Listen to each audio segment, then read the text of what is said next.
So today we're going to go through a few different things, and I'm just going to read through the list of what we're going to do, just so as you're getting started you have a sense of what's coming.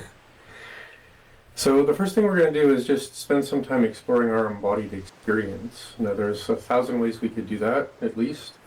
But what we want to play with is some very tangible shifts of how it is that we actually feel inside of our bodies. And then after that, we're going to come down from standing still to seated, and then reorienting our inner alignment and structure and posture while we're seated, so that as we move into the more Nei Gong, the more inner cultivation practice, we're not just presuming that we're in our body, that we're in our alignment, that we're actually in a kind of, from perhaps being restless to restful, from wound up to unwound. So by making those transitions really tangible, really easy to sense, the more, I suppose you could say, you're building a scale of awareness itself, and of becoming more and more stillness. So we're going to go into that. We're going to talk about that process as inductions, and sometimes we're going to be going into some things that take us to a threshold of focus and awareness and interaction, so that we're actually cultivating a kind of awareness of attention, concentration, and focus, which, kind of important with deep meditation. We're going to talk a little bit about breath work and try a really specific kind of very potent breath work, so we can all see what that's like. We're going to talk about what's called an apophatic permission, and if you're not familiar with apophatic context in meditation, I'll talk about that in a bit. And then I want to speak also about the relevance and the importance of a complete system of practice. There's a lot out there. There's been an evolution of these traditions over the last few thousand years. So you could say we're kind of at the crest of a wave. And like waves, when they crest, there's a lot of splashing and noisy things, and kind of flash in the pan moments and things. So not to put anything down that's out there, there's just a distinction between kind of a lineage-based, thousands of years old, complete system of practice, and kind of what people are just sort of rearranging today. And that's how things keep moving through time, so there's nothing wrong with rearranging things. It's just sometimes experiments don't go the way you like. So another thing I want to speak to a little bit when we are having more of a conversation after our practice is this experience of, the awareness and understanding of some terminology, because things like Qi, things like Gong, things like sort of the ancient symbolic terminology in Taoist practice, just have a little chat about what the words might mean.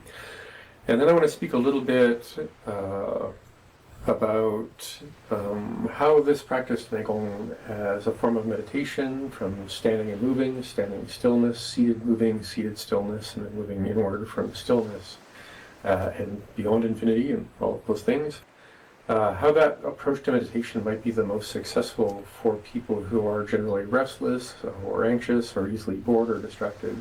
And especially those who are living in a neurodivergent, ADHD, autism sort of spectrum of traits and clusters of traits, because not everyone can just easily sit still and go into a kind of middle distance space of the mind in an easy way. So we're going to start with some embodied practice, and before we dive into that, I'm just going to speak to why we're going to start there. And this is going to be a useful quote. So why do we always want to start with an embodied movement practice? We need to begin with tangible interactions and consistent self-inquiry. So those tangible interactions are things that you and I would be sensing in a direct moment of, say, caressing your arm or something like that. And when we're doing movement practice, our objective, besides going through a practice, is to be very deeply aware and connected with every nuance of sensation, every tangible shift of awareness and experience, because it's in the tangible immediate now that we actually recognize that all the other things that we're doing with our awareness that are not in the immediate now, we think now, but we're thinking about something else now.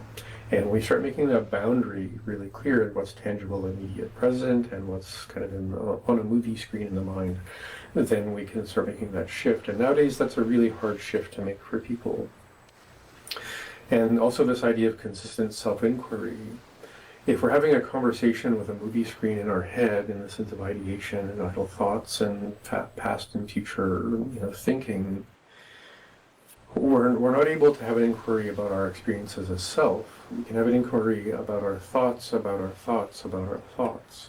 So again, when we come into this immediate, tangible, embodied, present state, then we're much more able to come into our self-experience, which may be great. It may be working through things, but then we're working with our experience as it arises instead of thinking about our experience that we just thought about for the 400th time today. So anyway, so that's what we're going to be doing. So if you have a chance to move around to get space to stand up and move, we're going to do that for a few minutes. Okay.